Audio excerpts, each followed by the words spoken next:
And now, live from Isolation Station in Burbank, California, it's the Plague Week 62 of the Alison Rosen is Your New Best Friend show. Tonight, Alison welcomes a guest. He's an actor and composer, also known as Sugar Britches by the ladies at Touch of Class. It's Michael Cassady. And he's a writer, actor, and comedian who always has some nair to spare. He's not a billionaire. He just wants to share the nair. It's Paul Russ. Tone Zone is here to let you know that if you're vaccinated, you can come see him live on tour, or you can just come over and snuggle. I'm her husband, Daniel, saying hop on board the Love Bus and say hello to your new best friend, Alison Rosen. Alison Rosen, Alison Rosen is your new best friend. Alison, with her the good times never end. Alison Rosen, doing the wavy pencil dance again. Alison's your new best friend. Hello, my little pecan popsicles. Welcome to another exciting episode of Alison Rosen is Your New Best Friend. That particular carbohydrate, in full disclosure, I didn't even know there were nut-flavored popsicles. I'm not even sure it's a real thing. I think it is, though. Was sent in on Patreon by Lisa Lowry. All sorts of fun stuff on Patreon. Weekly bonus episodes. The most recent bonus episode featured 20 minutes of my 4-year-old. And some people might think that sounds awful. And I get that, but a lot of people feel that it was their dose of cuteness that they needed. He had a lot to share. There's video and audio of that. And then 40 more minutes of me answering your highly personal questions. I will name names. I'm not afraid to. Also Zoom parties, also a level where you can text me and I text you back. We're having fun, you guys. Patreon.com/Alison Rosen. Okay. Patreon. I am so excited to welcome back to the show the guests that I am about to welcome back. I'm trapped in a logical introductory cul-de-sac. Paul Rust, hello. Oh, hi, Alison. It's good to see you. I'm so excited to have you on the show. You've already been cracking me up just with your various photo poses. Oh, yeah. They range from silly to Billy. Yes. That is a perfect way to describe it. Michael Cassady, hello. Hi, Allison. How's it going? Hi, guys. Hi. Hi, Mike. It's going really well. It's great to be back. It's so nice to see you guys. The last time you were on, we really took the piss, I think that's a British saying, out of the angle at which we're seeing you, which was described like a security cam. It's just way up high. We're still there. Oh, yeah. I don't think that anything has changed. No, right, because you claimed that you broke into someone's house to do the show. Yes, that's right. I'm in a different house now. I broke into Francis Ford Coppola's villa, and this is kind of like the back house. Wow. That I found, and it's really nice. I love the consistency of you always breaking into a house that has a keyboard for my show. Yeah, well, I bring the keyboard in, smash the window in with the keyboard, and then I throw the keyboard in because if somebody's just inside the window, that knocks them out. And then I got my run of the place. Works every time. It's perfect. It's perfect. I want to circle back and find out now as we transition to no longer needing to do so many Zooms, are you going to continue breaking into people's houses with your keyboard? Think about that No, you actually, yeah, you know of what? Course. I'll think about it. Okay, think about it. And then, yeah, I don't want to get like a hasty answer. Daniel Quantz, hello. Hello. Hi. How's it going? Excellent intro. For people who follow this kind of thing, and there are a lot of them. Oh, yeah. You did that intro live. You've been in the habit of recording them after the fact, but that one was live, and it was off the charts amazing. Well, thank you. Not sure I agree, but I appreciate the compliment. I pretty much had to, I shouldn't disclose this, but I wrote it very quickly because I had a lot of work today. But I didn't want to disappoint you, Alison. I think everyone who listens knows that you do them usually pretty late, last minute. Some days I cut it a little closer than other days, but that's maybe I should say I spent weeks crafting it. When I did my bumper shoot show, well, I did 3 bumper shoot shows, but the one that needed the intro, you wrote a really funny joke, which I don't remember right now, so I'm sorry. But I was very impressed. You wrote it in the cab on the way over. It made me so nervous. Yeah. Yeah. No, I wish I could be released from this hell of having to write these all the time. You should have never been good. But here I am. So thank you. Going on 6 years of this, right? Oh my God. Tony Thaxton, hello. Hello, how's it going? Good. I want to say that I appreciate, you're giving Mike a hard time about his angle, but it's like the opposite of the old guys that you see on the news that are on Zoom, where they always are like way down too low and it's under their chin. This is a much more flattering angle. He knows what he's doing. You're right. Francis Ford Coppola, indeed. That angle choice is really, it's beautiful. Yeah. Something about that house rubbing off on you. Yeah. I feel like I'm watching Rumblefish. That's the movie he's most associated with, right? That's it. Yeah. I think that'll be the one that goes down with his name. So, Michael, what do you think?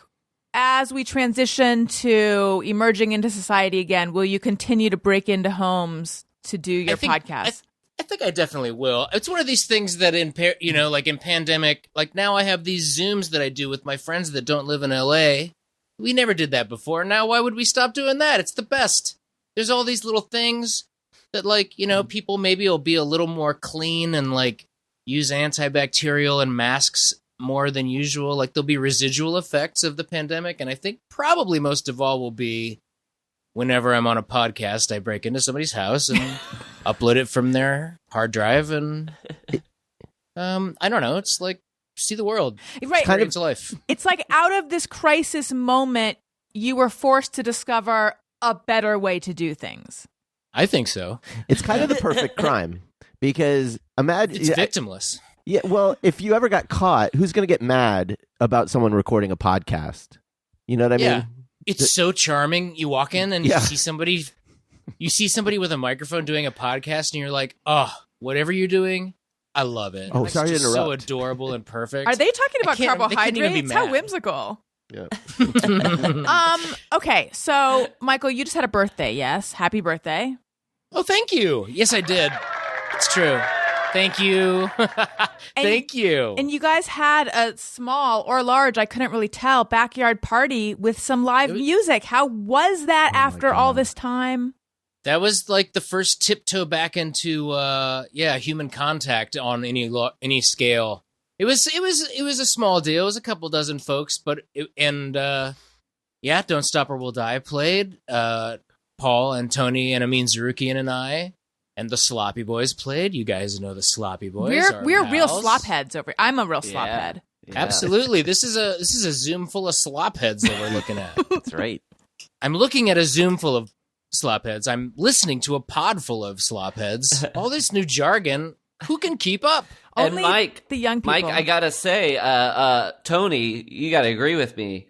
Was that just not the greatest vibe at that party? I feel like when people have like a near-death experience, like they almost get hit by a car, and then after that, like an orange tastes sweeter than it ever tasted before.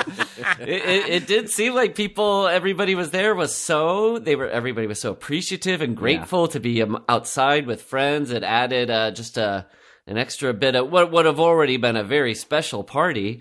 It was even more golden because of that. Wouldn't you agree?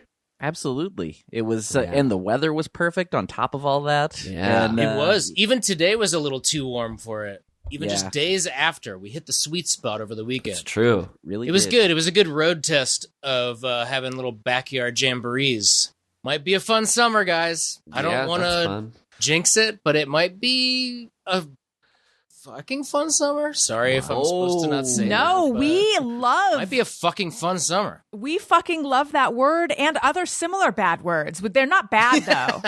What's the most similar one, would you say? To fucking. Yeah. Sucking. Yeah, good. That's close. Wait, what did you say? Sucking. Sucking. Oh yeah, fucking and sucking. Those go great together. Yeah. And neither one can be said on TV. No. Well, it's interesting you can't say on TV still to this day, network television, scumbag, which is like you would think it would be True. like every cop show you think they say, we're going to get that scumbag and throw him in jail. But yeah, it's a naughty word. Because you know what it really refers to, right? Well, I didn't want to, but yes, go on. A used condom. A jizz Yeah. bag. It's so Gross. It's Yeah. yucky. It is definitely yucky, but my grandparents thought yucky was a bad word. And that's so baffling to me. What? Yeah. Wow. What does yucky come from? What's the etymology there? If Oh. scumbag is like, I don't think there was anything sexual about it. I don't think they even had a specific, like, we dislike this word because XYZ. I just remember my parents are very free with bad words, but I remember my mom, like, pulling me aside before we went to visit them and saying that they don't like the word yucky. And I remember my cousin had used the word yucky in front of them, and it was a big thing. mm-hmm. Wow. I remember once Yeah. before I was like old enough to know any good swears, there were kids walking home with us. This was like second grade for me, maybe. And there were like kind of older kids following us, and they were annoying me. And they said, I forget what they said to me. They agitated me with like, you little, I forget what they said. And I turned around to them and I said, you guys are willows. Because there was a willow tree in the park across from I bet they called me a pussy and I called them willows. And that was like my mental connection. That's amazing. But I was like too young to swear. I just didn't even know whatever. Or maybe I knew them and I just like couldn't bear to utter like the F word at that age. I think that would have like, I don't know. When's the youngest you guys remember swearing? Do you guys remember? I'm- like, At birth. yeah. Fuck mom, fuck you. I'm trying to remember when I became aware of and enjoyed using those words. I mean, I want to say like maybe 6 or 7, maybe, but I'm just guessing. I don't actually have a memory of it. I know. So I loved Truly Tasteless Jokes, that book series, and that is where I was introduced to a lot of terms. And I thought pussy was pussy. Like in my head, that's how I pronounced it for years and years and years. It's grosser. It really is, yeah. And then I also thought virgin was virgin. And I didn't know what any of it meant. Like the zodiac. Did you know what Virgo was? Is that what the path to that was? No, I had this book. Oh God. What was it called? It was called If It's Not Funny, Why Am I Laughing? And it was about these high school. I read it in 4th grade, did not understand it at all. It was about these high schoolers. It was in the Young Love series. And the other one I read was called I Saw Him First. And it was about this guy named Seymour. But If It's Not Funny, Why Am I Laughing? There's this high school and this mean game is played, and it's like to see how many virgins the guys can sleep with. And that's, so that's where I encountered this word. And I also Virgin remember. is a term. What is a virgin? It's like a vegan who also eats lamb. Wait, That's a virgin? What? Or it's a vegan who also eats little pickles. Yeah, he also, in addition to eating other vegetables, he eats little pickles. What kind of a vegan would make the exception for lamb. I only eat baby sheep. Like I only eat animals that are mentioned in the Bible. Look, I believe animals have feelings and know when they're being hurt and they feel torture. So that's why I only eat baby lambs. They're the dumbest. Yep. I think we can all agree on that. I guess those are Snowpiercer rules, right? Have you guys seen Snowpiercer? No, I haven't, but I've heard of it. What is it? Well, a part of it is you find out that the people are eating, they're staying alive by eating humans. Oh. The poor people are staying alive by eating humans, and then they find out that the babies taste best. Because they're the most Yeah. tender? Not Yeah, that I've like ever a thought lamb. about it. Yeah, I remember Daniel and I were out to dinner at this really nice restaurant. This is, before the pandemic. And I think you ordered lamb, right? You ordered Yeah. the spring lamb and you didn't know what it was. Well, And I ruined your life by explaining. Oh, and spring lamb means in the spring of its life. I think it's like Yeah. spring lamb. It's some very specific designation for how young it is. It's upsetting. it's I like find to it me, upsetting. To me, lambs, sheeps, goats, rams, these are all completely different species. I did not realize. I just didn't know. And now that I know, I can't eat lamb anymore, but it's so yummy, but I can't. Well, and also like baby humans, I mean, not to get too much into birth stuff, but there is like a substance at birth that people use. It is like a life, like people rub it on their skins and wounds and stuff.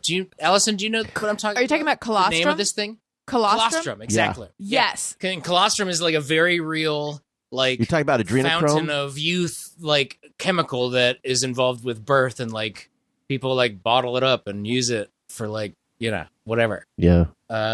To stay young Gross. forever, of course. Yes. I know of things that'll help you appear to stay young forever, but I will get into that later. That felt like that was such a sleazy, unsavory tease. Such a colostrum tease. It really was a colossal colostrum tease.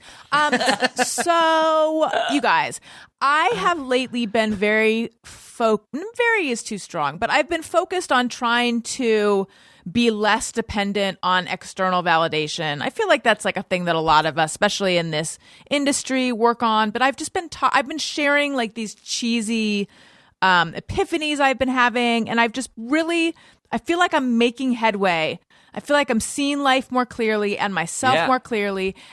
However, I did spend an hour to an hour and a half obsessing over my Lyft passenger score the other day. Have you guys ever looked yours? It was such a waste of time. Have you ever looked yours up? Do you know what you have? Wait, I was never yours have. bad? This is the first time I've even considered that it would exist, actually. It was like I found a new, like, ooh, have I ever looked at this comment section? Even though I try to avoid comment sections. So what happened was I was sitting there musing to myself about the time that an older couple that I know was telling me about their Uber user rating. That it was lower than they wanted it to be, and they thought it was because they had a dog that traveled with them. And I was thinking, it's possible I'm related to these people. I don't know. I was thinking, like, I could imagine them just being very loud, potentially eating hard candy in the car, like doing a lot of things that you're not supposed to do, versus me, I'm like extremely conscientious. I would never eat or drink in the car. I'm very polite and agreeable, and just, I bet that I have just 5 across the board. I tip well. So and Lyft used to keep theirs private. You could like write to them, and I think because of freedom of information, they had to tell you. So before even catching myself, because this is very, that's Alison 2.0, and I'm working on Alison 3.0, but this is some retrograde behavior. I just quickly Googled Lyft user rating, and you just go into your settings, and it's just right there. 4.9, you guys. Now, I know That's that great.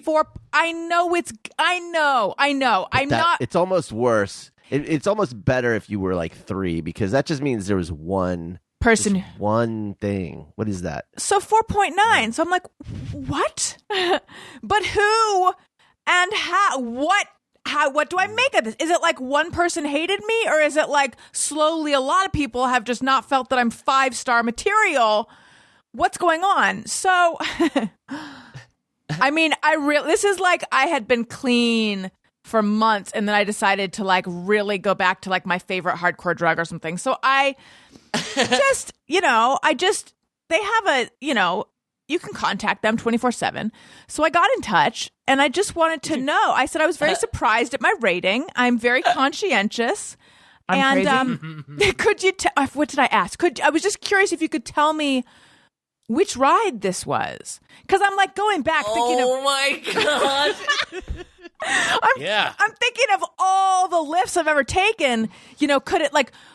And of course, it's like a couple times I did order lifts for my friends. Naturally, it's got to be that, right? Oh, but there was this one time that, you know, when at SF Sketchfest, there were like 5 of us who piled in. That could have been annoying to the driver. I mean, but basically, Yeah. So anyway, he's like, I'm sorry, ma'am, we are not allowed to disclose this information.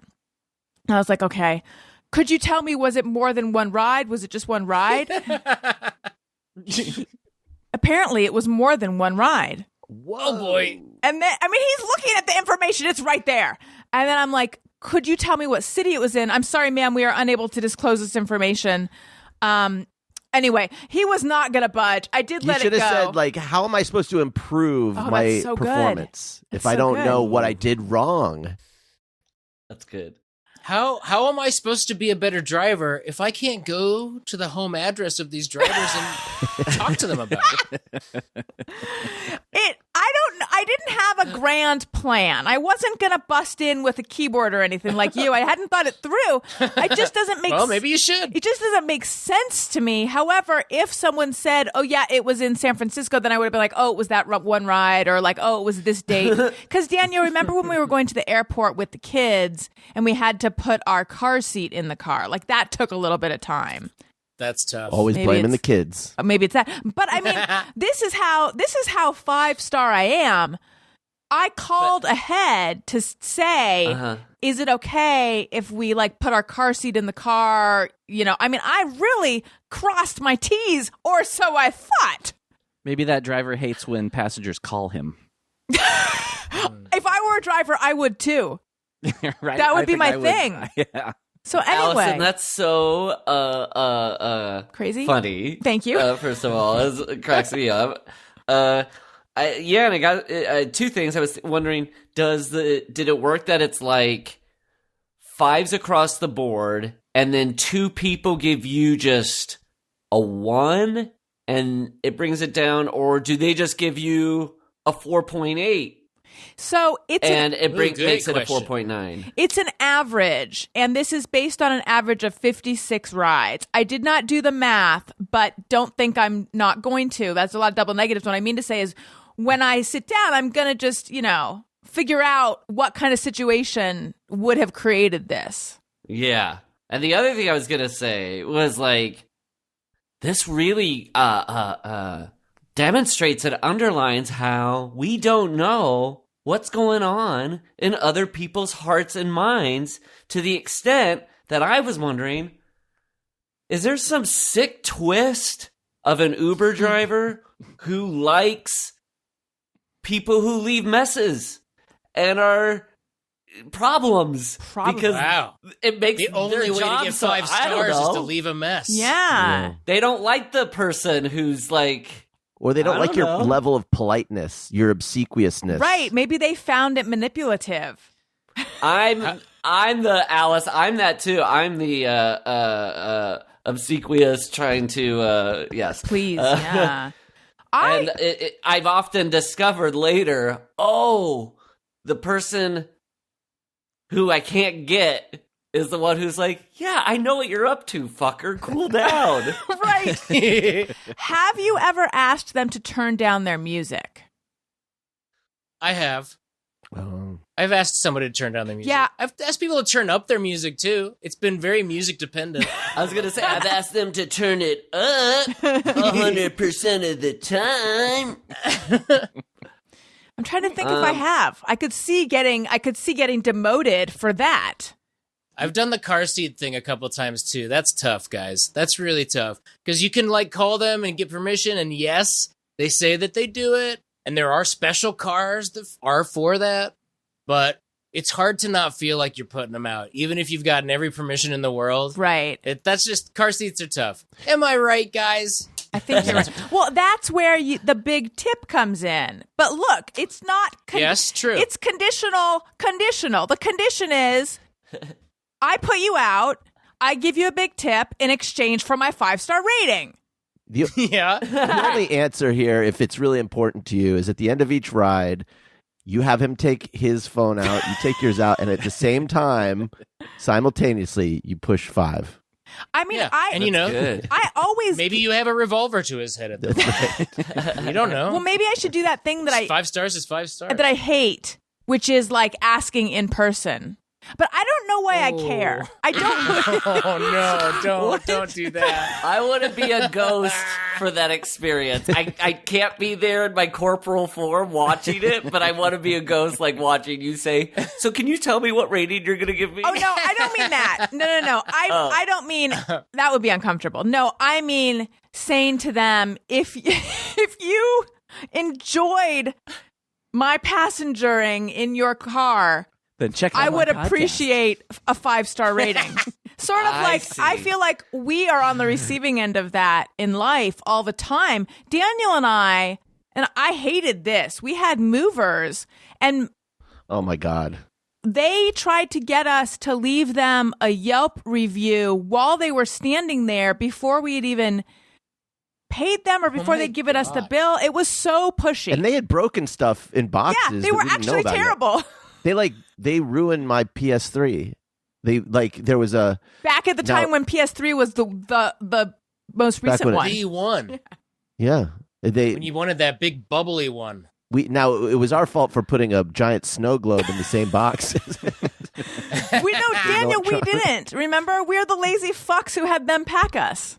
Oh, did they do that? They did that, yeah. Those fuckers. Mm-hmm. Yeah, they were like Russian acrobats. Like they were spending half the time in our driveway doing like Parkour. tumbles and things. It was the most bizarre experience. It was actually Wow, wait, is that for real? They were doing like Yeah. yeah. tricks and stuff. There were Yeah, like they were- I mean, it was, I guess, part of the experience. there were like 6 of them, and when it was like all hands on deck at our old place. But then when they were unloading the boxes into our new place, They were doing like Instagram videos and Yeah, stuff. Like, maybe like- back then it was just Snapchat or something. Who knows? a couple of Would have been TikTok now. I know. So a couple of them were unloading the boxes, and then the other ones were like hanging out by the van doing flips and stuff.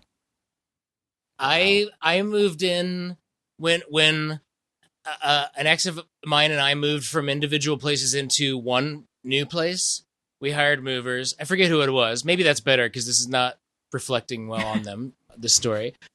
Actually, maybe it is. We were totally fine with it. They did not break stuff. They helped us, and even including an acoustic piano, which is a big ask. Wow. I mean, like you said, you tip well, you pay them for what they do, but moving a piano is a colossal pain in the ass, whether you're hired to do it or not. Anyway. Yeah, I saw a documentary starring Laurel and Hardy. about that. Yeah, they just released that footage finally, I heard. Oh, it's harrowing. But these guys, they loaded everything up at her place and then smoked up on the steps and got high. And then they came to my place and loaded up. And then they got stoned in the courtyard at my place. And then they came and unloaded at the new place. And then they got high in the backyard. Like within the course of like maybe 2.5 hours, they were just Unprofessional. constantly. Yeah, it was at the very least unprofessional, but we were fine with it. Another client, though, this is kind of touching on what you were talking about, Paul. You know, to us, 5 stars. We don't care. To somebody else, that'd be a 1-star experience. Yeah, like we didn't get bothered by them smoking the drugs that made their spinach muscles or whatever. Maybe they needed it. Yeah, if it was Maybe- like the client that hired them was like the principal from Greece. yeah.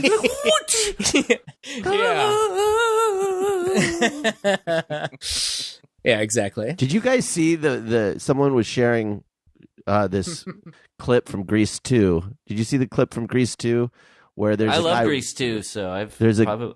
there's a clip from the movie where the guy's running, they're like on the track and his entire junk comes out of his shorts. I saw that. Yeah. He jumps a hurdle and out comes Grease 3. The Greasy 3. Now, when Yeah. you say entire junk, are you talking about the scumbag or also the penis? Like the whole, like the sausage and the meatballs? Honey, why share my nickname for it? Yeah, He the was wearing a sausage and condom, a meatballs. used condom. Oh, so the whole, in the all scene. 3. Yeah. Yeah, and a condom on Yeah, it. It's that's right. bizarre. The opening shot, I keep forgetting the opening shot of Grease 2 is there's a guy and he jumps over a hurdle and a used condom splashes out and it spells Grease 2. Yes. Yeah, I forget that too. Daniel, And it's just end credits right after that. So strange. Daniel, you think Grease? You prefer Grease 2 to Grease, right? Well, I'm not a big Grease fan. And I watched Grease 2 like 8 times one summer when I was a kid. It was like, Sounds like you might be. Though. well, it was A back in Grease the fan. days. Look, I didn't have cable growing up. And when I went to visit my grandparents, they had HBO. And that was back when HBO would show, they'd had like 2 movies in rotation. Yeah. Yeah. And so I was just like, I am not enjoying this really, but I I've gotta get memorized it it. all while I can. Yeah. Because I'm not going to have HBO when I get home. So I watched that shit 8 times. And, You watched Grease 8 times or Grease 2 8 times? So 2 8 actually, times. you saw Grease 16. Yeah. Watching Grease 2 8 times is the same as watching the original Grease Yeah, 16 that's times. accurate. Yeah. That's true. I love Grease 2. I love Grease 1 more, but they're both amazing. Grease 1 I watch probably like once or twice a year. I have it on Blu-ray and I watch it and stuff. My wife Leslie and I realize you can. Hey, you don't have to sit around for the talky parts. You can fast forward to all the singing and dancing parts. That's a fun way to watch Grease. But Yeah. the thing I've experienced always with Grease, but with John Travolta at large, is any person, any woman I've ever dated, I am way more attracted to John Travolta than they are. I'll be like, John Travolta, whew, what a looker that guy is. I'm like, I don't know, he's got that weird dimple in Right. his chin and stuff, and I'm like, oh, look at his legs when he dances. So They're like, yeah, he's got a big hole in his face and wiggly legs. specifically Grease John Travolta or John Travolta as a whole. Oh no, specifically look who's talking to John Travolta. Battlefield Earth Travolta. Well, just to add just one more data point, I never in my entire life have ever been attracted at all to John Travolta. Wow, see, yeah, maybe that's a question to throw out there. Hey, listeners, have you, male or female, or however you identify, have you ever been attracted to John Travolta? Tweet at ARIYNBF. Let's get to the bottom of this. Yeah, and let us. Hashtag Travolta Revolta if you don't like him. Yeah, Mm-hmm. and what should it be And, if you do? Yeah. Pro Volta. What is it? Hashtag Pro Volta. Yeah, Daniel. This is really good. What you've seen it 16 times. What do you think of John Travolta? And you're not afraid to acknowledge an attractive man. I find him to be odd looking, but I like odd looking. Thank you. He's gotten even more odd looking in his later years. Oh, He's yeah. very For it's sure. it's going in a very, very strange direction, and I'm here for it. I think his rebrands have been all very like fun and like shaved head, goatee, got it. Do it. This wig, got it. Fully recognizing that you wear wigs in public, switching them all the time, got it. Love it. And it's not just looks though. It's skin deep. It's also like I think he has like a tender, gentle like quality that's like very winning to watch on screen. Yeah, it's true. Winning. You know when he played Qbert? He does kind of look like Qbert, doesn't he? Oh, I'd love to see John Travolta In a live action of Qbert, adaptation yes. of Qbert. That would be the best. He does have the chin thing you point out. Like it does. It's like he's like a real life like Buzz Lightyear or something. It's like a cartoony like jaw Oh. and man cartoon man face. Yeah. He's like a Mort Drucker drawing from that magazine. You know what I mean? And then when Mort Drucker had to draw him, it became even more exaggerated. That was my instinct, was like, oh, I gotta Google John Travolta Drucker and see like what you exaggerated even more, and it's like, but I would say also this doesn't cross over in Greece. Certainly Olivia Newton-John is, I mean, is in my experience fully adored for her presence, Prime John, by all genders in Greece. So I don't know, maybe he's, and maybe being a polarizing figure is maybe that better. Maybe that's what John Travolta wants. I don't know. Maybe it's his dream. Allison, do you like Grease? Grease 2? I don't think I've seen Grease 2. I think I need to see it. I enjoy Grease. Honey, you're living it. I don't know what that means. Was it the? See, I should know this. I've seen it 8 times. The Dark Rider, or what is he? The Cool Rider. Cool Rider. Cool. Oh, Yeah, but Allison is also like the Michelle Pfeiffer. She's like the pink lady. Yeah. Yeah. She's cool. And you're the Aussie heartthrob who's come on the scene. That's definitely us, Daniel. Remember our first? I enjoy Grease. I don't watch it twice a year like you and Leslie. But I did. It holds a special place in my heart. In 7th grade, I was on the 8th grade did a musical, and it was always like a big deal every year. And if you in 7th grade, a select group of 7th graders could be on the crew, and so I was on the crew for Grease. However, I was assigned. It really like one of the worst things you could get, which is just house lights. So I just sat next to this gigantic light panel and just like turned something on and then turned it off and then turned it on. And I didn't get to see the show at all because I just sat there backstage. But I still felt very important. Listen, you guys. We've been talking about looks, and I want to tell you about something that I love, and I think you will love as well, and that is Apostrophe. They offer prescription treatments for acne and for other skin concerns. It's super duper easy to use. It's all online. You submit some pictures. You fill out a questionnaire. So I've been wanting to try Retin-A for fine lines and things like that. Got a prescription, started using it around Christmas, and I really think it has made a bit of a difference. I've been getting compliments. And then also I had, and I say had, because they've really faded, these dark spots on my face, and they prescribed me a skin bleaching cream for that. So together, they've worked really well. They also do other things for more. I don't really have acne anymore, although I did when I was younger. So you simply fill out Apostrophe's online quiz about your skin goals and medical history, then snap a few selfies, and your dermatologist will create your customized treatment plan. Apostrophe treats acne. They can also help you hit your other skincare goals like reducing redness, wrinkles, and even dark spots. And then the unboxing experience is really great. I really like the packaging. It's color. Well, it's white bottles, but it's like a yellow cool box that it comes in, and I don't know. It looks good on your counter or in your medicine cabinet. So we have a special deal for you guys. Save $15 off your first visit with a board-certified dermatologist at apostrophe.com/bestfriend when you use our code bestfriend. This code is only available to our listeners. To get started, just go to apostrophe.com/bestfriend and click begin visit, and then use our code bestfriend at sign up, and you'll get $15 off your dermatology visit. That's apostrophe, apostrophe.com/bestfriend, and use that code bestfriend to get your dermatology visit and save $15.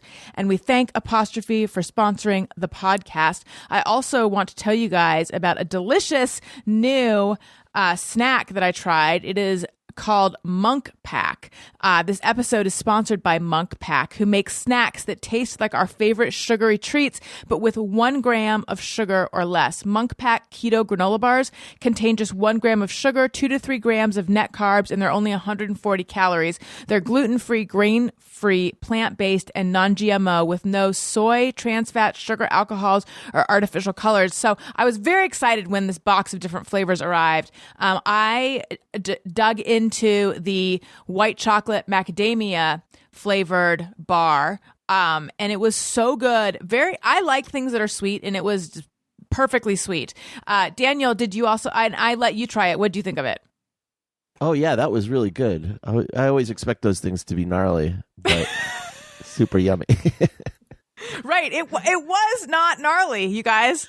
There was no Not gnarl gnarly, about is it. there- It was Yeah. not gnarly. It was yummy. Monk Pack Keto Granola Bars have a soft and chewy texture and come in delicious flavors like coconut, cocoa chip, peanut butter, and blueberry almond vanilla. I'm obsessed with these bars and probably eat more than I should. To make sure I'm always fully stocked, I signed up for a subscription to my favorite flavors, which saves me 10% on every order and ships them to me automatically. Try it for yourself and you'll see. And we have a special deal for our listeners. Get 20% off your first purchase of any Monk Pack product by visiting monkpack.com and entering our code BESTFRIEND at checkout. And Monk Pack is so confident in their product, it's backed with a 100% satisfaction guarantee. So if you don't like it for any reason, they'll exchange the product. Sorry, I'm laughing at gnarly. So if you don't like it for any reason, they'll exchange the product or refund your money, whichever you prefer. To get started, just go to monkpack.com. That's monkpack, MUNKPAC.com, and select any product, and then enter the code BESTFRIEND at checkout to save 20% off your purchase. Monk Pack, delicious, nutritious food you can count on. We thank them for sponsoring the podcast. Okay, and we're back.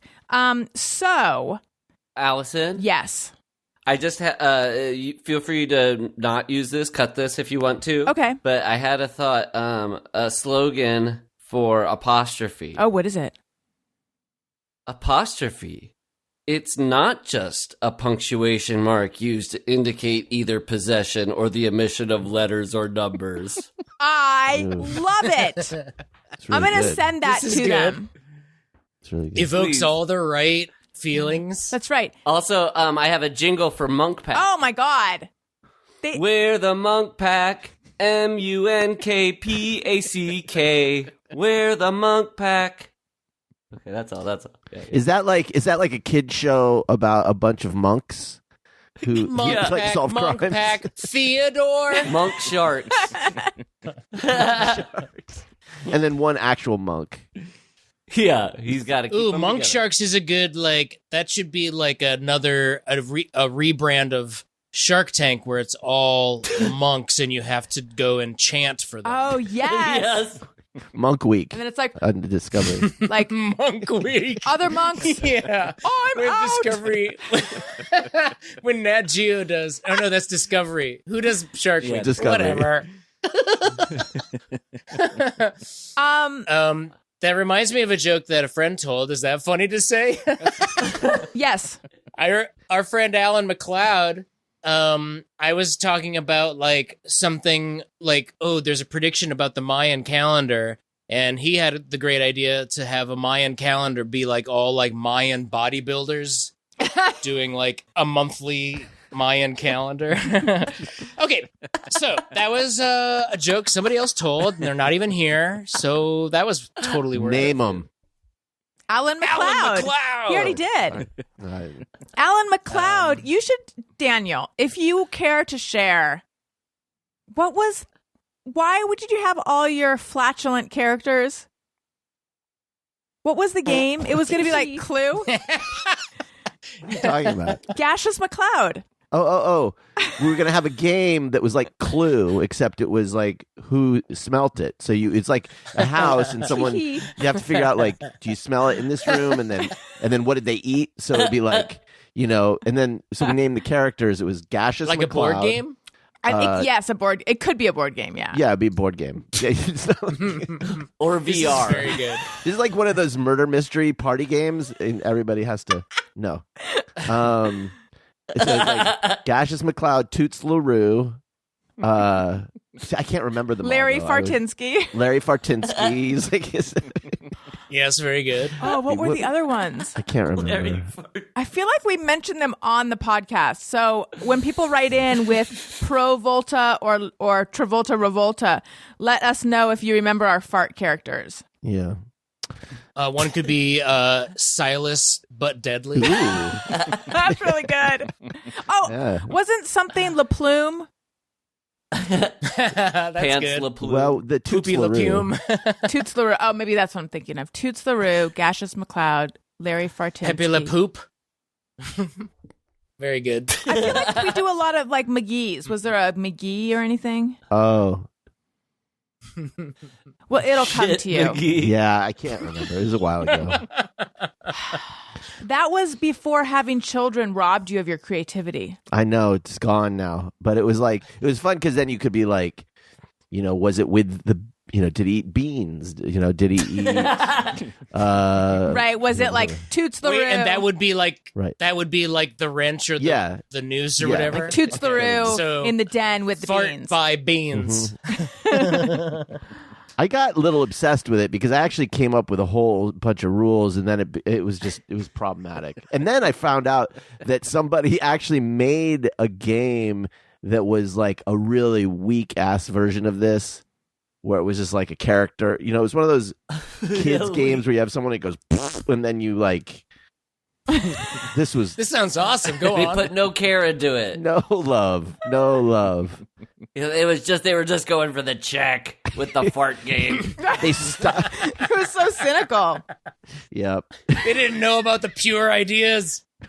They stopped at the concept, and I went deeper. So, my understanding is we have a Paul and Michael quiz. Now, we haven't done one of these in a while. This is something that I like to do with repeat guests where we have the guest give us a quiz to see who knows the guest best.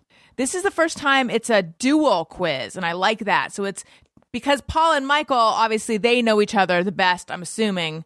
So this is like, but Tony knows them pretty well. So Tony does have an unfair advantage.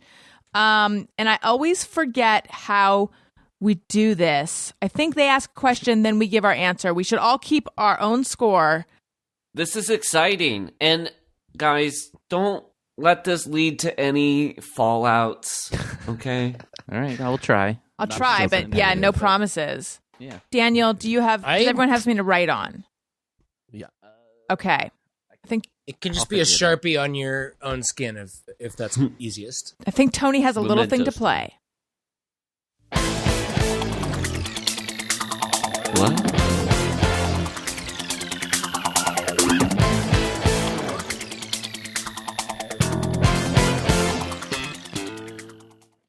There you go. Just a little sample from Song a Week. Yeah, that was Wow. a Don't Stop Or We'll Die song. I love Love it. it. This is a surprise. I love it. It's now a quiz theme. All right, how do we do this? So, Okay, like, so you we ask you the question. Yeah, so you ask the question and then Tony plays some sound effects, some quiz sound effects, and then Okay. we'll all write down or come up with our answer, and then we will say our answers and you say what the right answer is. Okay, so I don't know how you normally go, but there's 3 questions about Paul and 3 questions about myself. Do you want to do by person or do you want to alternate, or is it like who knows? You know what I'm saying? Let's alternate. Okay. Oh no, I mean, actually, yeah. Let's just see. I think any way is going to work. Tony, can you use your quiz sound effects?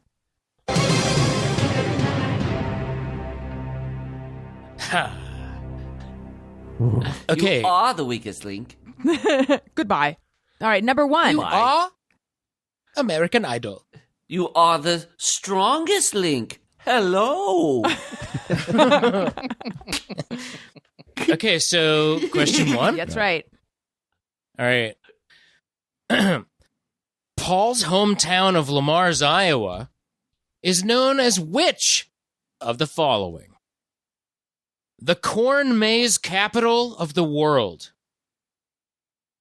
That's A. Okay. B. The ice cream capital of the world. C. The tater tot capital of the world. D. The windmill capital of the world. Wow. All right. A. The corn maze capital of the world. B. The ice cream capital of the world. C. The tater tot capital of the world. D. The windmill capital of the world. Lamar's, Iowa, where Paul is from. Okay, I have a guess. Everyone have their guess? I have a guess. Yes. Okay. I So we'll go around and say, I'm guessing Okay. ice cream capital. I was tempted by corn maze, but that feels too on the nose. So I'm going with ice cream because it's like ringing a very distant bell because I feel like maybe I've heard this before. Daniel, what do you think?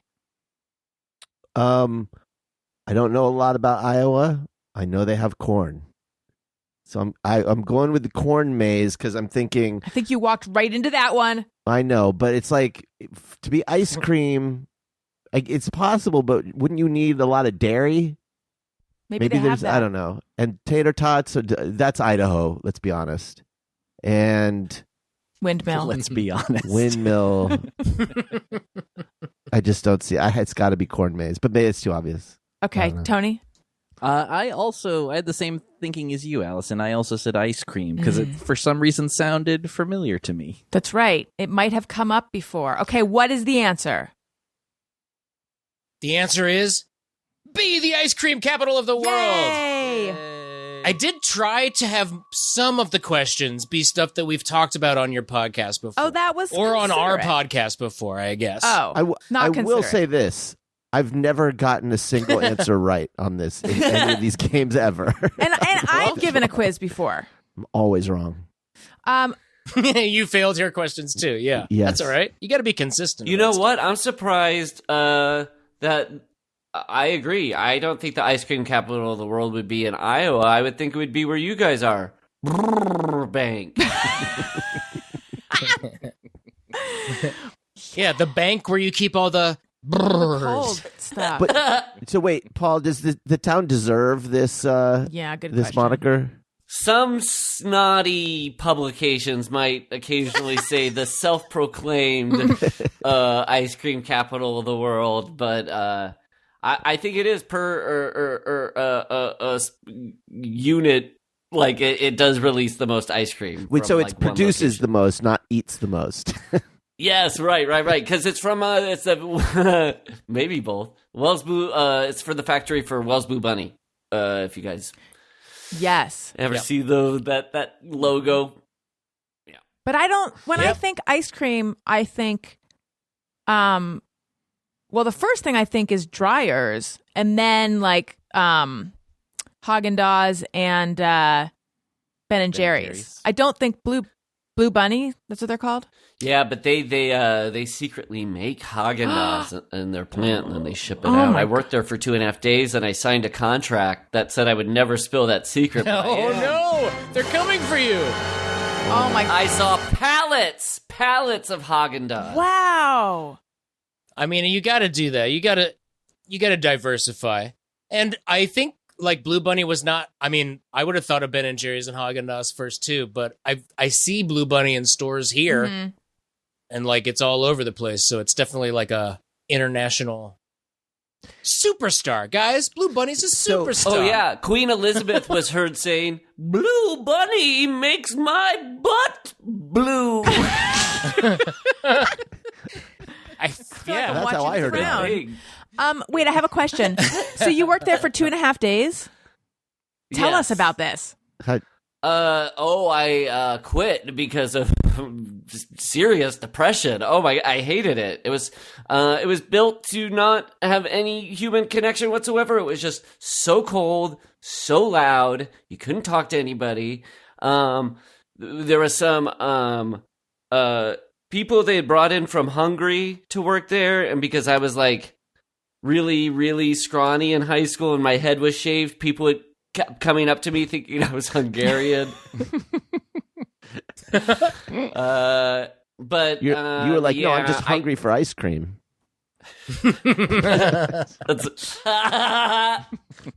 What was your what was your job there? Like you were at the factory? Sanitation, yeah, Oh, it was God. like spraying down the equipment, The which ice you cream. know, versus like what's Mike? You were spraying down the ice cream, Yeah, putting Windex on the ice cream. there's a far worse things, and I don't to be, and I don't mean to be whatever. I was being a gentle little sensitive boy. And I remember I called up my sister and I was like, because my parents were out of town, and I called up my oldest sister for advice. I was like, can I have your permission to quit? And she's like, yes, quit. If mom and dad are mad at you, I said it was okay. And then when my parents came home, I told them, and they were cool with it. They got it. It was the summer before I went to college, so it was supposed to be like, you go and you work this job and you make a bunch of money for saving, pocket money. I don't know. And your exit interview was with the actual Blue Bunny, right? Yeah. You had to sit in a room like kind of a heat lamp interrogation Yeah. room with a big blue bunny. And let's just say, in regards to his demeanor, it's not just the ice cream that's cold. What job did you end up taking? I worked at the radio station in my town, and then just sort of made some money. This was serendipity that you ended up on the airwaves, man. Yeah. Oh, yeah, baby. Oh, hey, hey, ho, ho, ho, yeah. Oh, man. They can't hide that talent under an ice cream bushel. Was that your catchphrase? Yeah, I learned from broadcasting, baby. Oh, yeah.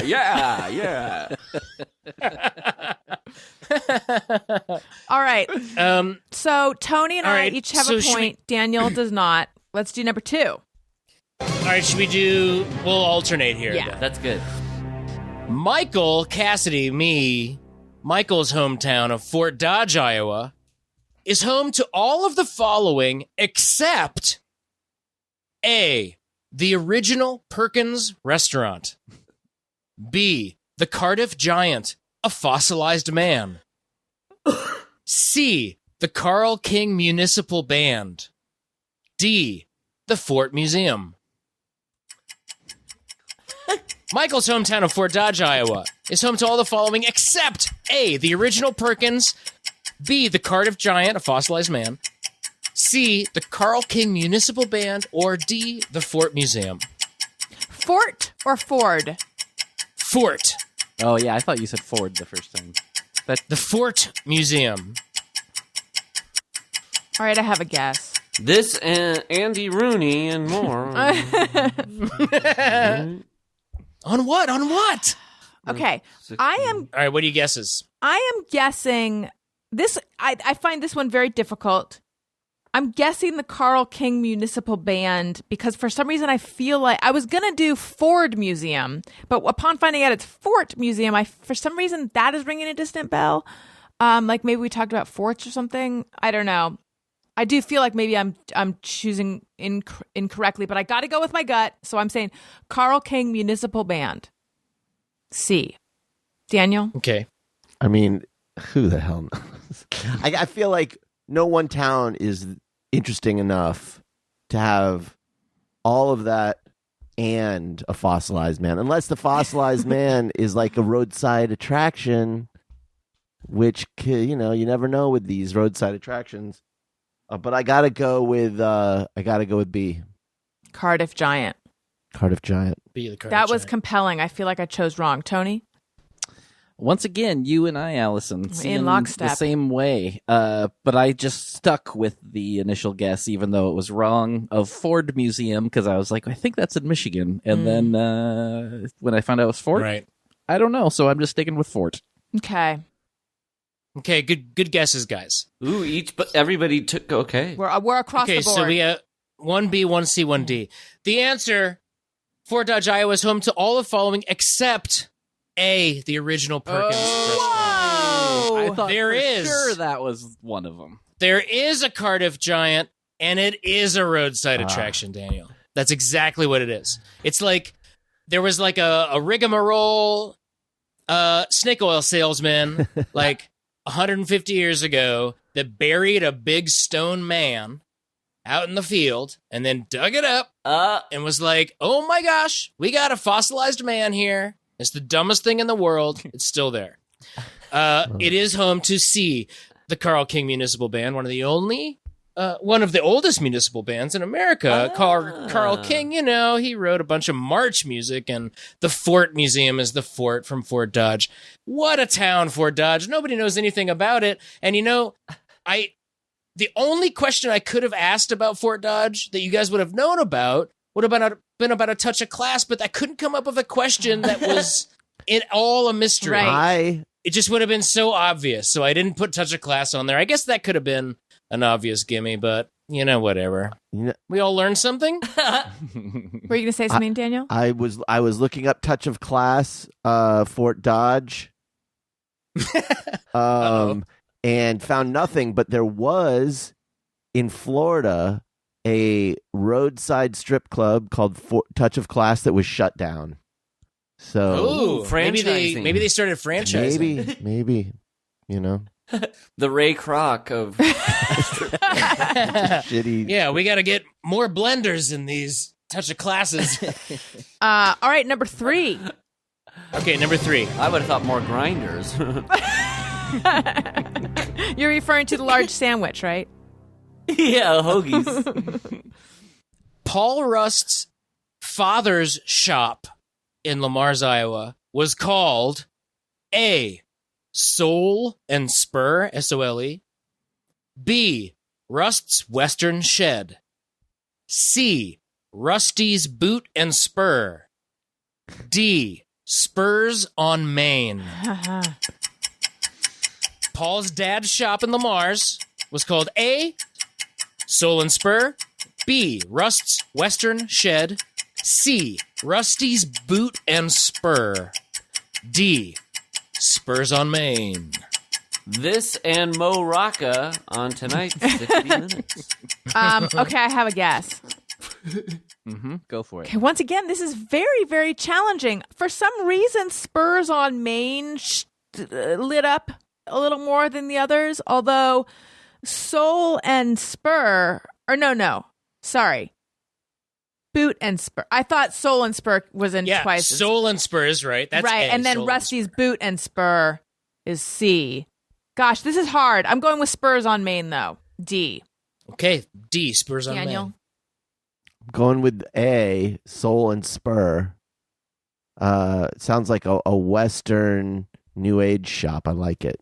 You can get your Wranglers and some incense. Real quick. Did you guys know that patchouli is like a specific flower that exists? I thought patchouli was sort of like what's it called? Like potpourri, like a term for like a lot of stuff. But it's one specific thing. Wasn't it used to pack things that came from India? Like anything that shipped from India had that, and then it was like Stolen by the hippies? Well, it was kind of considered a smell, like mothball smell, like something that people didn't like, and then kind of came back into favor. I don't know when I've ever heard the word patchouli before today. Really? I first heard it in High Fidelity. I think that's where I remember hearing it for the first time, too. Oh, yes! What's the High Fidelity reference? What do they say about it? John Cusack is describing Tim Robbins, who lives above him, being this like gross hippie guy who his apartment reeks of patchouli. Okay. And I was like, oh, what's that? It's the hippie smell. That is so funny. I just like stored that away and forgot about. I was like, oh, there's a word that I don't know in this movie. I'm just gonna pretend it doesn't exist. I have. Yeah, but when you saw High Fidelity in the movie theater, when you saw that, you said out loud to the audience, I hope there's a podcast someday that figures this out. And I heard you. And I waited a long time. But now we're finally getting to the bottom of it. Here is the final reckoning. All right, so Allison, Wait, I didn't said, put my guess in there. Tony. Oh no, I'm just refreshing my memory. Yeah. Thank you, Mike. You'll have your day, I'm so Tony. excited. Tony loves answering questions like this. Allison, you said Spurs Correct. on Main. D. Danny, you said Soul and I Spur. did. Yeah, okay. Tony? And I feel like I've heard this before, but both B and C sounded familiar to me, but I'm going with B, the Rust's Western Shed. That's a respectable name. B, Rust's Western Shed? Well, the answer, you guys, Paul's dad's shop was called B, Rust's Western Shed. Tony pulls into the lead. Tony. But I gotta say, Mike, Soul and Spurs on Main, those are good names for a shop. Yeah. Those are all available. Sounds like your dad blew it. Email us at don'tstopperwilldie@gmail.com and we'll talk about a rate for these business names. Okay, cool. So wait, what you're keeping Yeah, score, Tony right, has Alison? 2. I have 1, and Daniel has a goose egg. But it's anyone's game. Goose. I'm coming Okay. from behind here. Okay, here we go. I mean, it'll be fun to see darts getting thrown at this wall, but some of it has come up. Which of the following is not the name of one of the bands that my dad has played in? Oh, wow. Love it. My father. Which of the following is not one of the names that my father has not played in? A, Lone Tree Revival. B, Jive for Five. C, Salt Peanuts. D, Brass Transit. My dad, Dan Cassady, plays trombone in bands over the years, but one of these was not one of those bands. Which one did he not play in? A, Lone Tree Revival. B, Jive for Five. C, Salt Peanuts. D, Brass Transit. Okay, I have a guess. All I'm Yes, guessing. yes, please. I'm guessing B, Jive for Five. Even though at first I thought, oh, that's definitely a band, but they just all sound like bands more than Jive for Five. I can't even stand by my choice, but it's B. Daniel.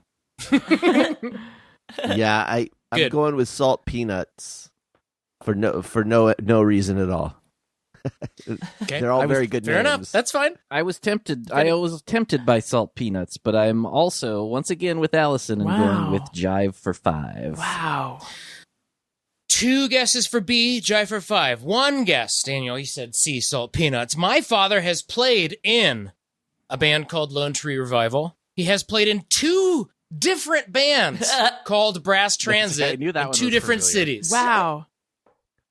And he has played in a band called Jive for Five. The answer is Salt Oh, Peanuts. wow. And that one was worth 4 points. So Wow, Yeah, Daniel. the 4th question is for all the marbles. There's 2 questions left, but that one, you got it, you won. ah, nice. That was a good guess. Yeah, it's great. These band names are so oh my great. gosh, He- 2 he- Brass Transits. Yeah, he played in one in Northeast Iowa, and then he moved to or Northwest Iowa. Then he moved to Southeast Iowa, and a totally different like horn band that plays like Chicago and Earth, Wind and Fire and like Chase and stuff like that. Also called Brass Transit. He was the only common ingredient. All right. Do you think how many Brass Transits in Iowa do you think there were in the 80s? And what are the odds of there being 2 bands of the same name that on completely different parts of the country that had the same member in it? and like Right. and that wordplay was so delicious that 2 groups just couldn't pass it up. Oh, that's it. That's it. Somebody said Brass Transit at their little band naming party. That's it, man.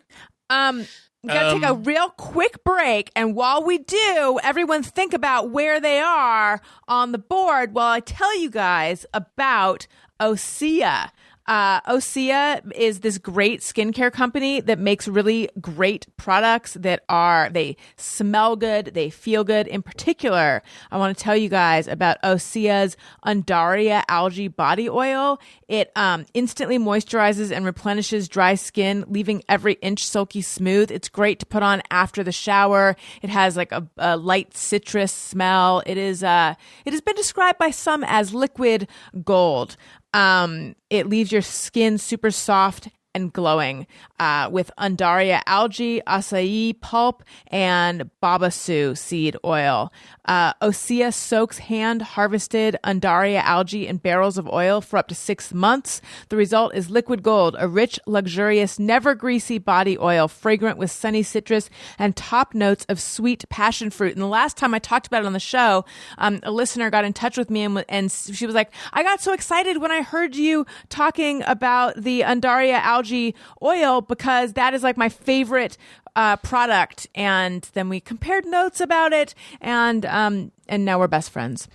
So Osea creates skin and body care products powered by the sea. They've made clean, safe skincare products since 1996. And you can try Osea risk-free for 30 days and get free shipping on orders over $50. They even send free samples with every order. And get 10% off your first order with my promo code Alison at OseaMalibu.com. That's 10% off with code Alison at Osea Malibu. So that's OSEA, like sea, Osea, sea, the ocean, Osea Malibu, MALIBU.com. Use code Alison. Okay, great. All right, number 5. We're about to find out who knows Paul and Michael best. Number 5. This is the second to last question. Now, sticking on the band tip, it's not all about Dan Cassady, my pops. There's 2 other fathers on this Zoom. One of them's Paul Rust. Which of the following is not the name of one of the bands that Paul Rust has been a member of? A, The Subordinates. B, Rumble Tummy. C, My Business Failed in 3 Weeks. D, The Glass Beef. Which of these bands did Paul Rust not play in? He was not a member of one of these. Which one? A, The Subordinates.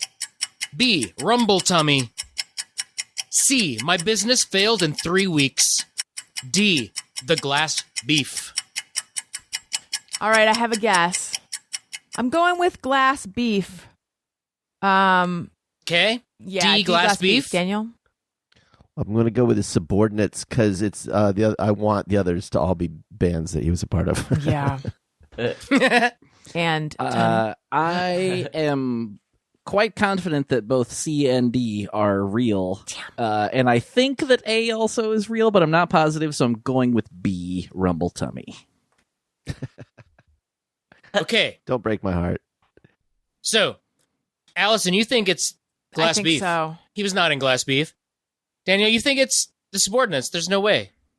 Tony, you think it's Rumble Tummy that Paul was not a part of?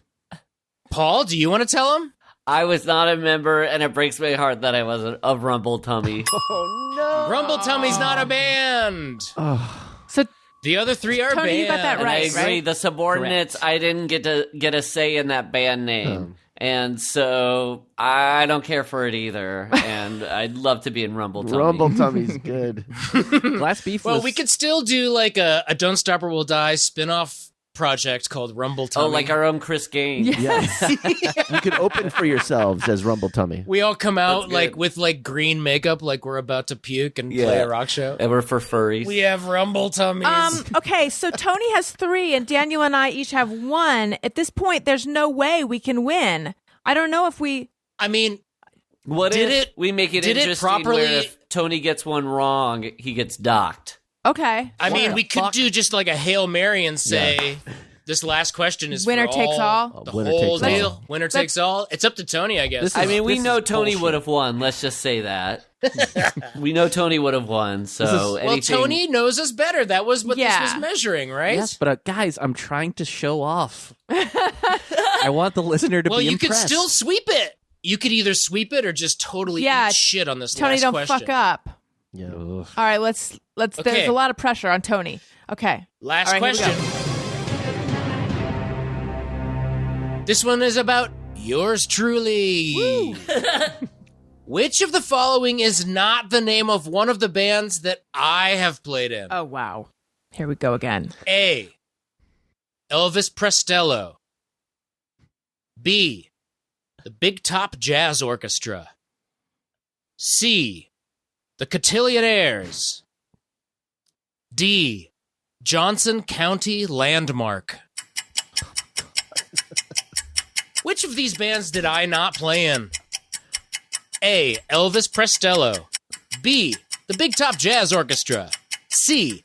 The Cotillionaires. D. Johnson County Landmark. Okay, I have a guess. Okay. I'm guessing the Cotillionaires. I did Cotillion. I feel like this would have come up, and no one would name something Cotillionaires if they hadn't done Cotillion. Maybe you also did Cotillion, and I'm wrong. Okay. C. The Cotillionaires. Just because Okay. you did Cotillion, you're assuming it would have come up on an episode. Yes, I talk nonstop about it. Well, I'm going with Cotillionaires too, but because this is for all the marbles, I'm gonna choose A, whatever that was. Elvis Prestello. Oh, I like that one. No, I'm going with B. Big Top. Big Top. That's Jazz it. Yeah, Orchestra. you didn't Yeah. do that one. Big Top. And I am going with Elvis Prestello. But this one is a total guess. I feel like I've heard less about your old bands than I have Paul's, so I'm totally guessing here. Okay. Yeah, Mike's not as much of a gas bag about it as I am. Not what I'm saying. No, I know. Yeah, I don't come on Rosen and just spout about my old bands. Except for right now, when I tell you that I have never played in the band called D, Johnson County Oh, Landmark. wow. None of us got it. Iowa City is in Johnson County, and that's the only way I think that you would have gotten this right. That's why Tony choosing to have this be for all the marbles. Mike, baffling. tell them about Elvis Prestello, though. That was a great band. Elvis Prestello is a band where our friend Brendan Hunt performs Elvis Presley songs, Elvis Costello songs as an Elvis Presley Oh, that's really impersonator. funny. Yeah. I like stuff like that. So it's the Elvis Costello songbook, and he's like bitching about Margaret Thatcher and stuff, but he's doing it like Elvis. And so what was Cotillionaires? The Cotillionaires is a band with Scott Rogers. That was several years ago. There's no way you guys could have gotten this. And Big Top Jazz Orchestra we've talked about on our podcast, but not this one. That was what my cool friends and I called our jazz band at high school. Did you do Cotillion? I did not do Cotillion, no. It was more like, Cotillionaires, like, this is the kind of band that you hire to play at the Yes. Cotillion was the That's idea. what it sounds like. Well, that was very, very fun. As it turns out, That was a nail biter. I know. I mean, I guess Wait, so did Tony win still? Tony won. Or does he just, Tony won. the scores get wiped? I know. I don't. Everybody I'm loses. sorry, Tony didn't win. No, Yeah. Tony lost wins. a point. Tony wins. Oh That's wait, horseshit. Sorry, dude. if Tony loses 1 point, then he still wins. But if he loses 2 points, then we came in tied. I think That's what happened. I think we came in tied. Yeah, I love a game where the Okay. rules are made up at the end. right. Tony wins like Tony Gwins. Yeah. That's it. Little Padres humor for everybody. Yeah. Oh, I was like, I thought it was Munster's humor. Fred, Oh, man, that's Fred good. Gwynn, right? Yeah, Fred that's great. Gwynn. Okay. Tony Gwynn and Fred There's Gwynn, just- though, are best friends. Are they? I wonder how often. Spreading filthy lies. And yeah, don't forget about his friend Fred Schwinn, Schwinn. the bike guy. The bicycle magnate. I remember there was this, and this is, I'm not saying anything negative about people who work for the fire department, and I realize that sounds weird without me telling you the story. However, Great okay, my last name is Rosen. I went to school with this kid whose last name was Rosing, Rosing. We always went to school together till 8th grade. Actually, he went to my high school too. So all through high school, we went to Torture. school together. But I remember someone from the fire department came to our school to give a talk about what to do, stop, drop, and roll. And so he was like going over their names, and he's like, Alison Rosen, Jimmy Rosing. Oh, are you guys brother and sister? No. And then he's like, cousins? And I said, no. What an Thank you. That's the whole story. The astronomical odds that you would be cousins with the, like, siblings is just, you're stupid. Cousins is like, I think he knew he said something dumb and was just like, that's me giving him all the benefit of the It was doubt. so This is weird. just, like, what about the knee-jerk- 5 other Allisons? Are you related to them too? The thing that made me think Yeah. about it was What about me? Are you related to me? the thing that made me think about it was Tony Gwynn and Fred Gwynn being best friends, and how people would always assume if they had been best friends, people would always assume they're brothers, but no. But really, cousins don't have similar names. I mean, they can. Anyway. But it's not a rule. But I learned about stop drop, and I learned like in a grease fire, you don't want to put water on it. So I did learn important things from him. Do you still do the stop, drop, and roll thing? Yeah, do you still do Is that a that? skill that lives to this day? Let's try it now. Everybody stop, drop, and roll. I'm trying to remember. You know It what? was- I learned stop, drop, and roll too. And the one time where I ever had to like apply it, I did it backwards and I just started rolling in midair. I did it. And the fire got worse. Stop and drop first. I just was spinning around. Well, once in you're the middle of rolling, the you can't air. drop. And if you can't drop, you certainly Wait, can't true, stop. legit question. Why do you stop, drop, and roll? Like what? To why smother is- the fire. The flames. Oh, if you're it's if It's you're like on if fire. you're on I fire. forgot You're that on fire. key detail. No, I no, forgot that it's very. not if you see a fire. I thought that it's if your would house explain your is- weird behavior every time your parents built a fire in the fireplace. I was thinking it's if your house is on fire, you stop, drop, and roll to the nearest Well, exit. That's it's be a tough, terrible though. thing to do. Yeah. I remember Paul and I, we were driving by your house, oddly, and you were watching Backdraft, and we saw you rolling out of your door into the street. Yeah, Remember, we frontwards helped you and back into your backwards, house. like rewind and fast forward. Yeah, I was just. And then somebody let the tape roll, and I kept rolling right up the steps into my bed, and then the bed sheets went right up to my chin. Yeah, and then the fire. It was almost like they shot it in reverse. Yeah, it was almost as if they did that. I would like to say hello and welcome to my new patrons, and then I think we should do a quick round of Just Mirror Everyone. Alison wants to say thank you to a couple of special people out there who signed up to be new patrons. Patreon.com/Alison Rosen. There was some amazing dancing going on during that little. Is that you, Tony? That was me. That was Tony. Some amazing dancing Nice. going on, and you can, if you're a patron, you can see the dancing because you get access to the video of this. But I already mentioned all the other fun stuff earlier. What I forgot to mention is if you sign up for an annual subscription, you get 2 months free. So 12 months for the price of 10. Okay, I would like to say. Welcome to Leslie Larimer, Jeffrey Michael Rock. Well, it's REOCK. I feel like that's rock, but it could be rook. It could be rook. REOCK in the USA. I don't know. REOCK. Yeah, am I- He. He signed up for an annual subscription, and then Breffney Kehoe had an annual subscription, but increased his annual subscription. So thank you to all of you guys. Okay, let's just quickly That do rules. Just Mirror Everyone.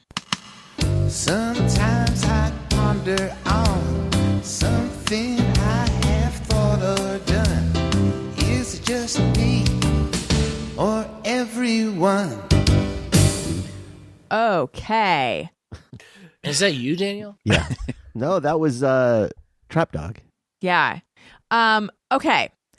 So Angela Looking for a says rumble tummy. the money in my wallet needs to be right side up, facing the same direction and in order of denominations. When did the bank stop putting them all upright? It's complete madness now. Hell yeah. Oh, really? Upright? Yeah. What does that mean? What does that mean, Yeah. upright? Like The bank? like facing like the way like not Oh. upside down. Yeah, but like she's saying she gets a packet of money from the bank and it's all scattershot. That's what in she's there? saying. Yeah. That's fucked up. I would take that up with your bank. I have chaos in my wallet. First of all, I don't even carry a true wallet because I began having like a Kramer situation where there was just all this crap stuffed in it.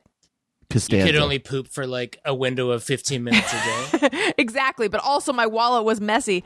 So I just have a coin purse. Oh, wait, that was Kramer. Oh. You said No, Costanza. it was Never Costanza. mind. It was Fuck. Costanza. It was She said Costanza. Kramer.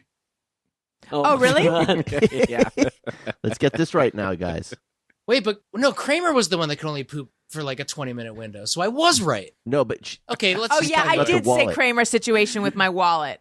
The I would wallet. I would just throw it into an open door. No. the wallet's here. Yeah, so my money situation is chaotic and I don't have it organized at all. That's me. What about you guys? So Tony is a little anal.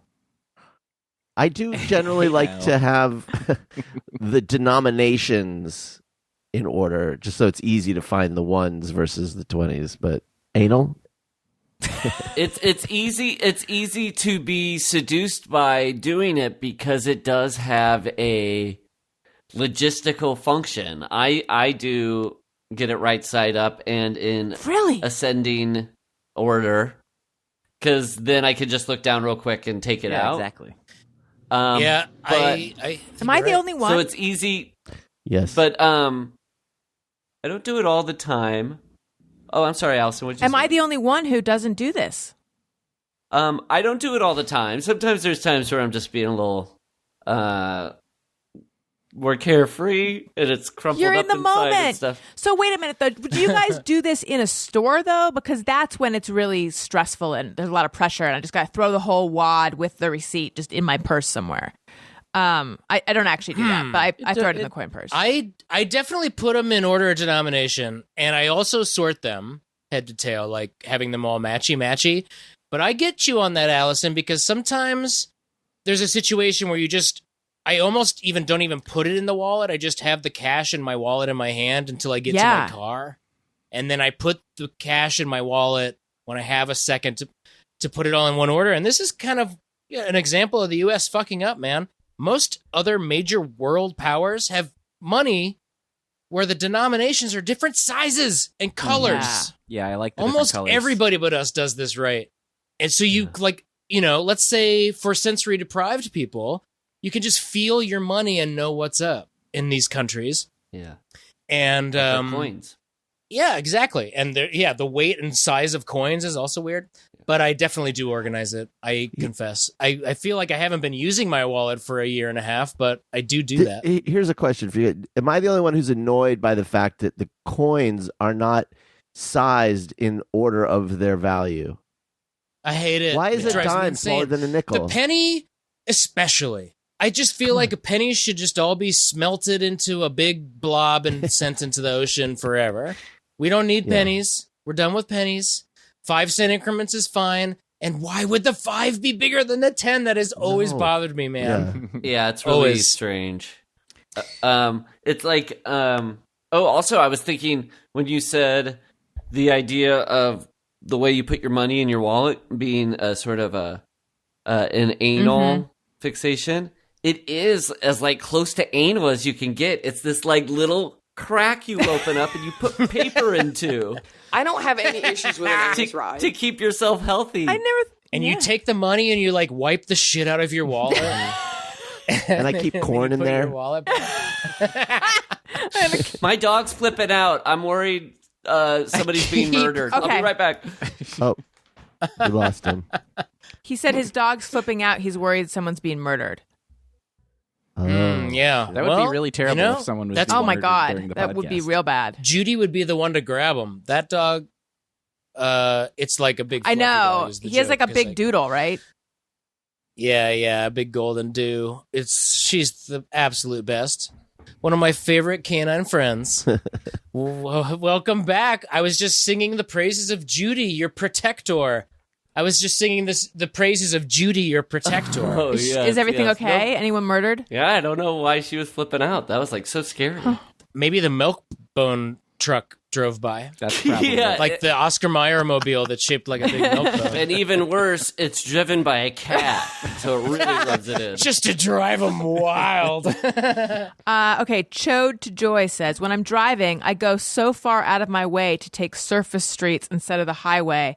I hope my car can still break 40 miles an hour. Just me or everyone.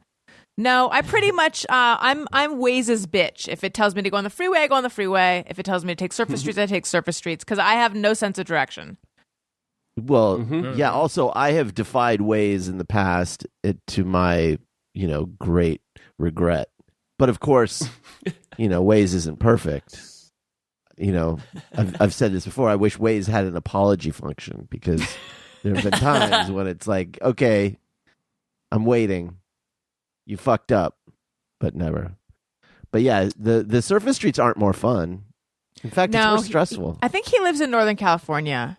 Is that right? For me, it depends where I'm going. Like sometimes I'll do it, like because where I'm at, I'm close to Colorado Boulevard, and if I'm going to Pasadena, I can just take that the whole way, and it really takes not that much longer than taking the highway. So sometimes I just feel like doing that instead. Yeah. It's also very specific to certain stretches of freeway. Like there's parts of freeway in LA that I won't be seen on, regardless of time of day, because it's just like there's some interchanges that are just insufferable. It's just designed. We don't have to get into the geopolitics of it all, but the freeways are not where they should have gone. They dug up ground where it was cheapest, not where it made any sense to build city. And that's what Biden's infrastructure plan is trying to take care of. And it's not a soapbox. It's not a soapbox, but the freeways in LA make zero sense. The fact that like if you just look at the map, it makes zero sense. You're talking to 4 people who gladly voted for Trump a second time. So don't bring I know. That's why I'm sheepishly bringing it up.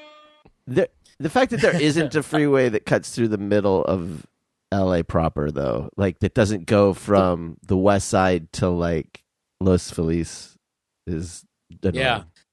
There have been times, this is unrelated to LA or related to LA, but like when I, when you're like in bumper to bumper traffic on a surface street and you're at a crawl like between red lights and green lights and you're just moving really slow, there's been times where I've been an idiot and I'll think, God, if we just had a street that had no red lights on it and no stopping, no intersections, we would move really fast. And then halfway, I'm like, oh, that's an interstate. That's a highway.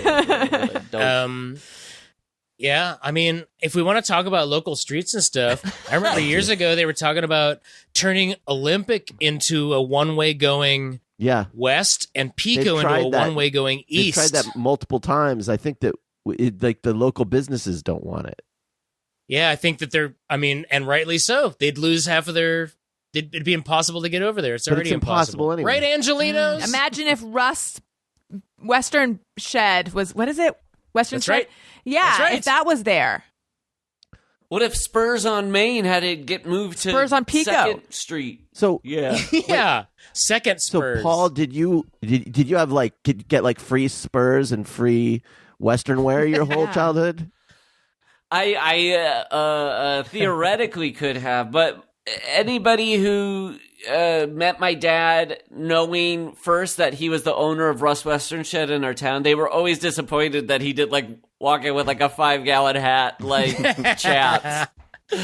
Yeah, and in your elementary school photos, you have two boots on your hands and on your feet, and a big boot on your head. Boots.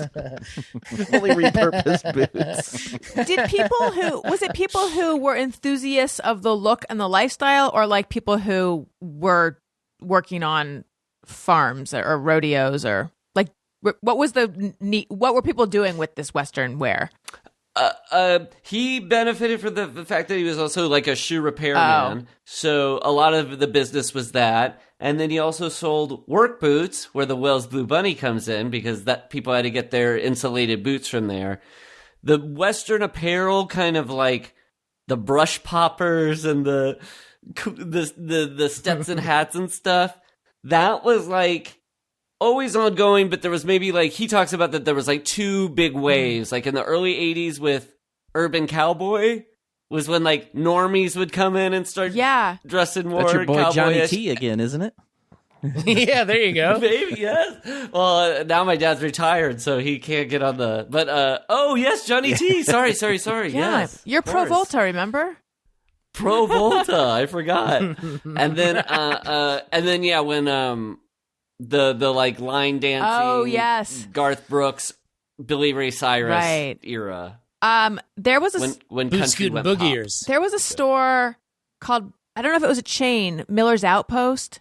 Oh yeah, that was there was a big. Oh, that was like that stuff. What? That was like a. I'm sorry. That was like well, I think it was Western apparel? like if I remember, it was a really big Western wear store. Wait, what are brush poppers? Those are like those like when couples line dance together and they wear the matching outfits. They're called like brush poppers, and they're like. Wait, what is it a reference Do they have to? tassels? If cowboys went like disco, I have got to look that up. That is amazing. You guys, this. Well, brush popper seems like it'd be describing like what you would use to kick away brush. That's true. Pop that brush Yeah. away. So maybe it's just like Shit kickers. yeah. Shit kickers. I'm gonna look up. Now I'm gonna be In a careful to town write like- brush popper and not John Popper because we know who that is. I feel like this is the difference between Paul and I's Iowa towns. In Lamar's, you'd call them brush poppers, and in Fort Dodge, you'd call them shit kickers. These are brush poppers. Brush poppers. I gotta. Oh, okay. Like frilly, not frilly. What am I looking for? Tassely. Colorful. Yeah, tassely vests. Got it. Yeah, just with a Like there's like shit hanging off of bright it. colors. Bright Yeah, there's colors. just shit covered in shit. It comes from a very early '90s. Like everybody was trying to bring that particular type of color into their world. Okay, I found what is a brush popper. I don't know. This is from Brush Poppers Cowboy Church. Is that the name of a Maya Angelou poem? I know why the brush popper pops. Okay. The cowboy's job was to move a herd of cattle across the open range on a cattle drive, different cattle. Blah, blah, blah, blah, blah, blah. A brush popper would aggressively seek cattle that strayed into the thickets, thorns, and brush. These cowboys were often considered their own elite breed. They would go into the brush for days at a time, herding and wrangling individual cows from the brush and back into the herd.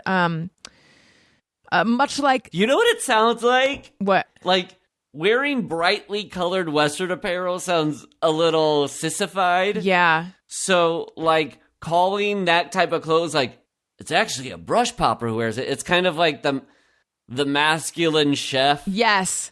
It's sort of like protesting Right. too much. Cooking is like it's like a rock and roll kind of thing. Yeah. Have you And what- noticed with- that? No male celebrity chefs wanna at all seem Dainty. potentially not 1000% masculine. It's like cool it guys. Yes. Yes. It's like they're all overcompensating. I'm sure there's exceptions. I don't watch the Food Network. I'm trying to think of if there's any non-super masculine chef. Is Garrison what's his name? I was gonna say Garrison Keeler, but Garrison Brown? Alton Brown? Alton Brown. He's not like super macho. No. Although I feel like there was something problematic about him. He's like a prick. Yes, or like a Me Too kind of. I don't want to be. I could be wrong, so I shouldn't say that. But I feel like maybe. You guys, this was so much fun. You'll have to come back, please, please. Yes. I loved having you This guys was on. such a Anytime. Thanks for joy. having us. Michael, as always, it's a pleasure to see you. But Allison, Thank you. Daniel, Tony, it's always a pleasure to see you guys. You too. Yeah, it's great. I You guys look great. thank you. Everybody's looking very Thank healthy. I watched the sun go down on my face, and now it's going down on Tony's face, just slightly Oh, yeah. south of me. Ooh. I love it. You're using our faces like as if they're sundials. Yeah. The original sundial. Listen, if you guys liked what you're hearing, please make sure you're subscribed. Make sure you're subscribe or follow us in whatever app you listen. Please leave a nice review. It helps out the show, and tell your friends, etc. And I'm on Cameo, and I forgot to mention, I have an Amazon shop. So Amazon.com/shop/Alison Rosen, Amazon.com/shop/Alison Rosen, and you can shop my podcast gear, my makeup, my skincare. Daniel has a corner. I have stuff for the kids, house stuff, all sorts of stuff. Check that out. Paul, where can we find you, and what would you like to plug? Oh, well, Mike and I, along with Tony and Amin Zarukian, we have the Don't Stop or We'll Die Song a Week podcast, where every Wednesday we introduce and debut a brand new, fully produced Don't Stop Roll Die song. We also have a Patreon, patreon.com/Don't Stop Roll Die. So you check it out for sure, man. Great. And also, you're on Wendy's show, The Great North, right? Yeah, Wendy Molyneux and Lizzie Molyneux, The Great North. It's on, just finished its first season, and it'll come back for the second season, but you can watch all the episodes on Hulu. Awesome. Wendy is a frequent guest, hence I had Wendy's the best. to call that out. Michael, what about you? Yeah. You can find Paul and I on social at Don't Stop or We'll Die on Insta. Definitely listen to Song a Week. Go onto the Patreon. We got bonus episodes. Coming up on our next bonus episode, we release our version of Dark Side of the Moon played along with The Wizard of Oz. Yeah, You're familiar sure. with, you can play the dark side. Well, our band Don't Stop or We'll Die has a track like that also for the Here Comes Garfield animated television special. And that's our next bonus episode, but we do a couple bonus episodes every month. We do covers of artists that we like. We do little hero worship episodes and question and answer song request episodes. And that Garfield episode is readily available on YouTube for everybody, so you don't have to get down. I mean, If you sync it up, is it like mind blowing? It's crazy. Like, there will be times Honestly? where Garfield will walk through the door, and Micah and I are going, Garfield, walk through the door. Oh my god! Yeah. Whoa! It's honestly pretty close to 100%. It blows Dark Side out. Whoa! It's almost as if we were watching it and playing along. Wow! And we've been joking around a lot today, but that's real, what we just said. That exists for your pleasure at any time. So, yeah, you can find our podcast and our band, and we're going to, the summer is young, guys. We're going to be releasing new stuff. Lamb. So follow us to get announcements for upcoming music releases and podcast stuff, because we got a lot of fun projects in the hopper. You said it might be like a fucking good summer, right? It's going to be a fucking fun summer, guys. Daniel, what about you? You can find me at rumbletummy.com. Yeah. How'd you get it so I did fast? it. Sorry, guys.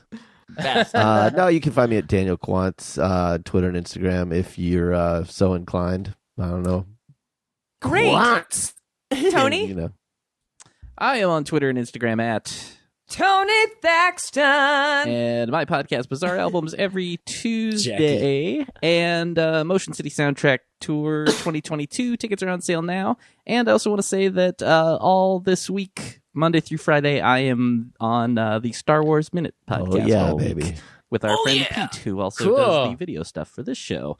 So Yes. check that out as well. Awesome. Thank you guys so much. I had so much fun. Listeners, thank you for listening. I love you. You matter. Goodbye. Bye. Hey, do you know about the Alison Rosen show? We had a good time, but now we gotta go. Yeah, Alison Rosen is your new best friend.